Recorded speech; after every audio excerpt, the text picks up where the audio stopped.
Hello friends, कैसे हैं सभी लोग। दोस्तों, कैसे चल रहे हैं आपके एग्जाम।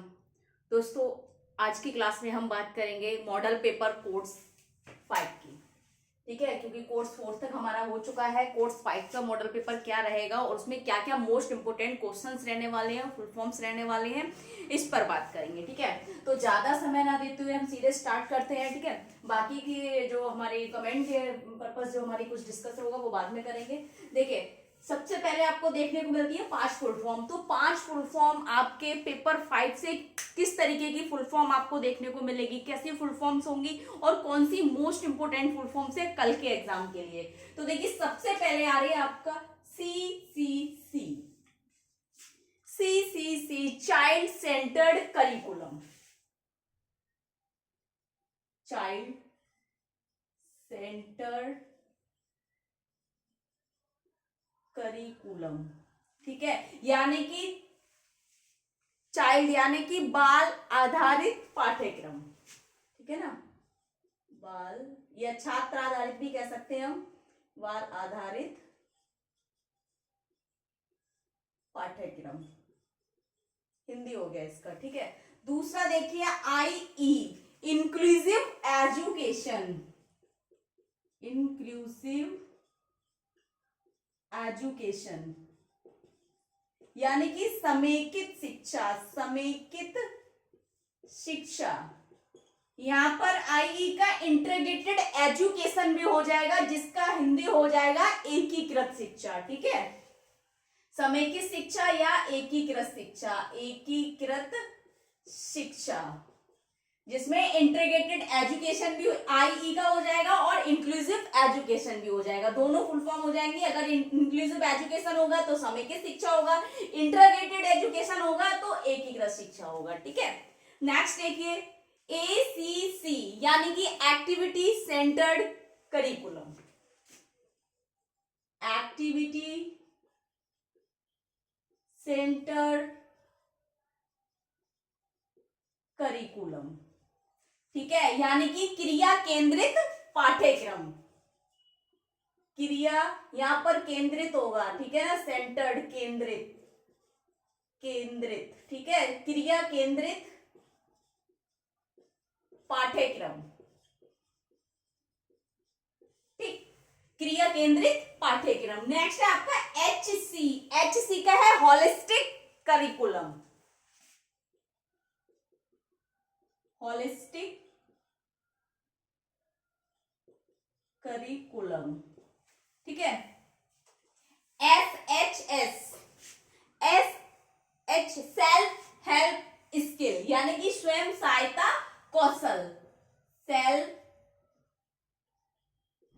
Help skill. ठीक है, स्वयं सहायता कौशल। हॉलिस्टिक का हिंदी मुझे पता नहीं है क्या है, हॉलिस्टिक की हिंदी आप देख लेना। ठीक है, तो देखिए दोस्तों, बाल के ये 3 5 जो आज मैंने आपको फुल फॉर्म कराई है, 1 2 3, 1 2 3, ये वेरी वेरी मोस्ट इंपोर्टेंट है। CCC, ACC और HC यानी कि child centred curriculum, activity centred curriculum और हॉलिस्टिक करिकुलम। ये 3 full form very very most important है।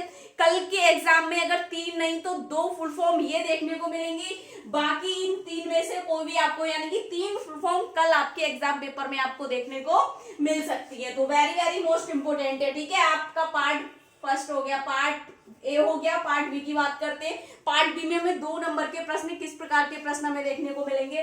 तो देखिए, पहला है पाठ्यक्रम को परिभाषित कीजिए, यानी कि आपको करिकुलम को डिफाइन करना है। कैसे डिफाइन करेंगे, तो देखिए पाठ्यक्रम क्या है, एक लाइन में हमें याद करनी है इसकी परिभाषा। अगर किसी राइटर के अकॉर्डिंग देंगे तो राइटर के अकॉर्डिंग भी आप दे सकते हैं। क्रोनो वर्ग के अनुसार देखिए, पाठ्यक्रम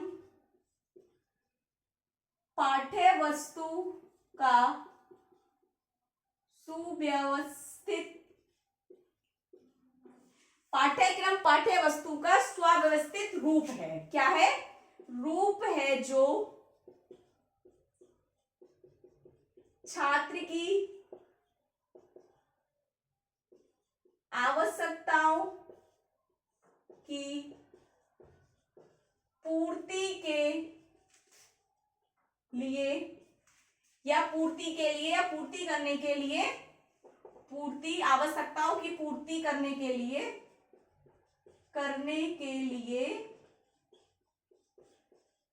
तैयार किया जाता है। किसके अकॉर्डिंग है? क्रोनो वर्ग के अनुसार। ठीक है, क्रोनो वर्ग के अनुसार। पाठ्यक्रम क्या है? पाठ्यक्रम पाठ्य वस्तु का सुव्यवस्थित रूप है जो छात्र की आवश्यकताओं की पूर्ति करने के लिए किया जाता है। क्रोनो वर्ग ने ये कहा है, पाठ्यक्रम को परिभाषित किया है। छोटी सी मतलब एक लाइन में, बस एक ही लाइन में यानी कि 20 शब्दों में उन्होंने डिफाइन किया है। पाठ्यक्रम पाठ्य वस्तु का सुव्यवस्थित रूप है जो बालक की या छात्र की आवश्यकताओं को पूर्ति करने के लिए तैयार किया जाता है। दूसरा क्वेश्चन है पाठ्यक्रम के प्रकार, टाइप्स ऑफ करिकुलम। देखिए करिकुलम के बहुत सारे प्रकार है, लेकिन फॉर एग्जांपल जो हमारे सिलेबस में दे रखे हैं हम उनको पहले देखेंगे। ठीक है, जैसे विकासात्मक यानी कि डेवलपमेंटल करिकुलम, विकासात्मक, कार्यात्मक और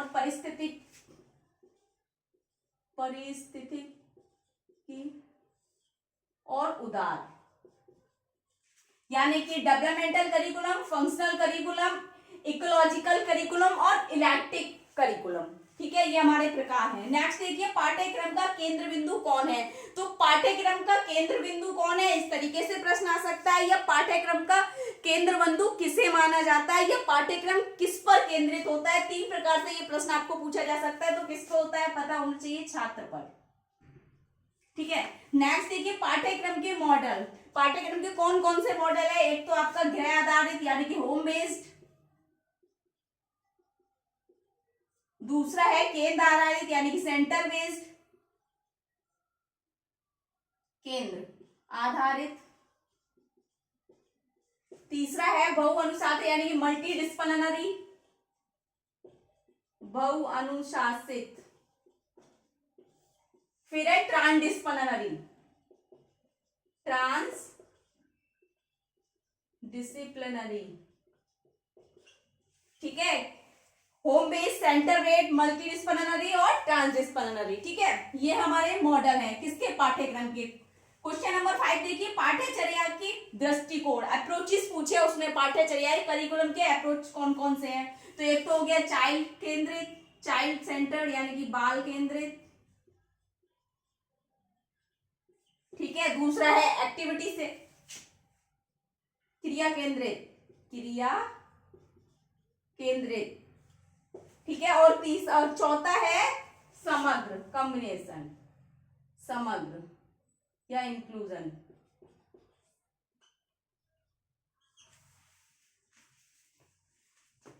ठीक है ना, बाल केंद्रित, क्रिया केंद्रित और समग्र।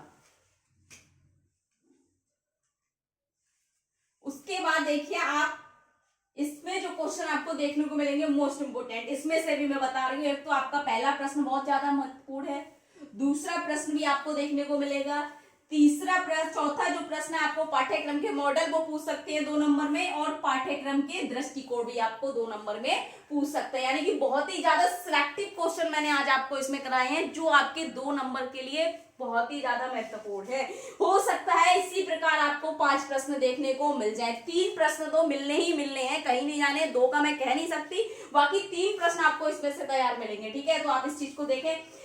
पार्ट सी पर आ जाइए। पार्ट सी के लिए क्या हमारा इंपोर्टेंट रहने वाला है कल के एग्जाम के लिए? देखिए क्वेश्चन नंबर फर्स्ट देखिए पाठ्यक्रम के मॉडल, यानी कि इसमें से हमें 4 क्वेश्चन करने हैं। डेली बताया जाता है, सबको पता है और सब करके आते हैं। ठीक है, 4 क्वेश्चन करने हैं। पाठ्यक्रम के मॉडल और विभिन्न शैक्षणिक व्यवस्थाओं में उनका अनुप्रयोग बताना है। यानी कि पाठ्यक्रम के जो हमारे मॉडल हैं, कौन से हैं पाठ्यक्रम के model? Home based, centre based. ठीक है, तो इसमें उनको क्या करना है, उनकी क्या क्या अनुप्रयोग है, कहां पर उनको प्रयोग किया जाता है। ठीक है, उनके बारे में बताना है। तो 5 नंबर के लिए बहुत ही अच्छा क्वेश्चन है ये। 150 शब्दों में आपने एक्सप्लेन करना है। मॉडल के बारे में लिखेंगे, पहले पाठ्यक्रम के बारे में बताएंगे, मॉडल के बारे में बताएंगे, फिर शैक्षणिक व्यवस्थाओं के बारे में बताएंगे, फिर हर मॉडल का आप उसका यूज बताएंगे कहां पर होगा। ठीक है, तो ऐसे अगर हम करेंगे तो हमारा क्वेश्चन बहुत अच्छा जाने वाला है। तो 5 नंबर के लिए बहुत अच्छा प्रश्न रहेगा ये सिलेक्ट करने के लिए। क्वेश्चन नंबर 2 देखिए पाठ्यक्रम विकास में प्रौद्योगिकी की क्या भूमिका है। यानी कि हमारी प्रौद्योगिकी की क्या भूमिका है। टेक्नोलॉजी कहाँ तक जा रही है, आप समझ रहे हैं। लेकिन पाठ्यक्रम में इसकी क्या भूमिका, क्या रोल अपना निभाता है, जो हमारी टेक्नोलॉजी है वो क्या भूमिका निभाती है करिकुलम में, ठीक है, उसके बारे में लिखना है। कहीं ना कहीं भूमिका वाली चीज ऐसी हो जाती है कि हमें बहुत ज्यादा एक्सप्लेन करना पड़ता है, लेकिन हमारे पास अभी ऑप्शन है अदर क्वेश्चन के लिए, ठीक है। देखिए क्वेश्चन नंबर 3, कार्यात्मक शिक्षाविदों को पढ़ाने की क्या क्या रणनीतियां हैं। जहां पर रणनीतियां, बिंदु पूछे जाते हैं, पॉइंट्स पूछे जाते हैं, उद्देश्य पूछे जाते हैं, विशेषताएं पूछी जाती हैं, वहां पर हमें पॉइंट्स मिल जाते हैं दोस्तों बहुत सारे। हर एक जो स्ट्रेटजीज होगी उसको हम हेडिंग बनाएंगे और उसके आगे डिटेल करेंगे, तो एग्जामिनर को अच्छा लगता है कि कहीं ना कहीं आंसर बहुत अच्छे से डिटेल में किया गया है, बहुत अच्छे से डिस्क्राइब किया है, बहुत अच्छे से एक्सप्लेन किया है। तो इस तरीके के क्वेश्चन हम ज्यादा सिलेक्ट करेंगे अकॉर्डिंग इसके, ठीक है। तो हम क्या करेंगे, यहाँ पर इस प्रकार का क्वेश्चन हम चेंज कर लेंगे, ठीक है। नेक्स्ट देखिए क्वेश्चन नंबर 4, पाठ्यचर्या अनुकूलन को समझाइए, यानी कि करिकुलम अडेप्टेशन क्या है। तो इसमें क्या करेंगे, आप करिकुलम अडेप्टेशन के बारे में बताएंगे, अर्थ परिभाषा, उसके बाद अनुकूलन के बारे में बताएंगे, फिर एग्जाम्पल के साथ साथ आप उसको अनुकूलन बताएंगे, किस तरीके से हम पाठ्यचर्या अनुकूलन कर सकते हैं, उसकी प्रक्रिया क्या है, उसकी आवश्यकता क्या है, और उसका महत्व भी बताएंगे। आप इसमें आवश्यकता भी बताएंगे इसमें और उसका महत्व बताएंगे, ठीक है। क्वेश्चन नंबर 5 देखिए, निर्देशात्मक योजना से आप क्या समझते हैं, ठीक है। इसके चरणों की व्याख्या कीजिए। देखिए जहां स्टेप मिल गए, यानी कि हमें बहुत सारे हेडिंग्स मिल जाते हैं जिन क्वेश्चनों में हमसे कुछ ना कुछ पॉइंट वाइज पूछा जाता है, ठीक है। तो इस तरीके के क्वेश्चन हम जल्दी सिलेक्ट करेंगे। निर्देशात्मक योजना के बारे में बताएंगे, उसके बाद हम इसके जो स्टेजेस हैं, इसके जो चरण है उसके बारे में हम एक्सप्लेन करेंगे, ठीक है। यानी कि यहाँ पर इस तरीके से डालेंगे निर्देशात्मक योजना के चरणों की व्याख्या, तब आप पॉइंट्स वाइज पॉइंट्स इसके आंसर देंगे, ठीक है। नेक्स्ट क्वेश्चन देखिए क्वेश्चन नंबर 6, विभिन्न सीखने की जरूरतों वाले छात्र, यानी कि स्पेशल नीड चिल्ड्रन जो हैं, पाठ्यक्रम विकसित करने के लिए विचार करने योग्य बिंदु, यानी कि फिर से हमें बहुत सारे पॉइंट्स मिल रहे हैं। तो जहां पर पॉइंट्स दिए होते हैं, जैसे पॉइंट्स हो गए, स्टेजेस हो गए यहाँ पर, ठीक है। और अगर हम बात करें, यहाँ पर स्टेप पूछ लिए उन्होंने, यहाँ पर पॉइंट्स पूछ लिए, ठीक है। यहाँ पर उन्होंने मैनेजमेंट पूछ लिया है, ठीक है। तो यहाँ पर स्ट्रेटजीज पूछिए। तो इस प्रकार के क्वेश्चन हम सिलेक्ट करेंगे कि जहां पर हमें पॉइंट्स मिले, जहां पर हम हेडिंग्स कर सके, और हर हेडिंग को कम से कम 20-30 शब्दों में अगर हम करेंगे, अगर किसी चीज में 20 पॉइंट्स है, आप समझ रहे हैं, 20 पॉइंट का मतलब तो आप कम से कम 150 शब्दों में नहीं, उसको 200 शब्दों में भी करके आ सकते हैं, ठीक है। तो इसलिए हमें इस प्रकार के क्वेश्चन देखने हैं जहां पर हमें लगे कि हम बहुत अच्छे से कर सकते हैं। तो इस तरीके के क्वेश्चन कल के प्रश्न पत्र पे आने वाले हैं, और आपको कैसे प्रश्न चयन करने हैं, इस तरीके से हमें प्रश्न चयन करना है और उसके बारे में वारी वारी लिखना है। हर टॉपिक का आप हेडिंग करेंगे, ठीक है। पार्ट 3 देखिए दोस्तों,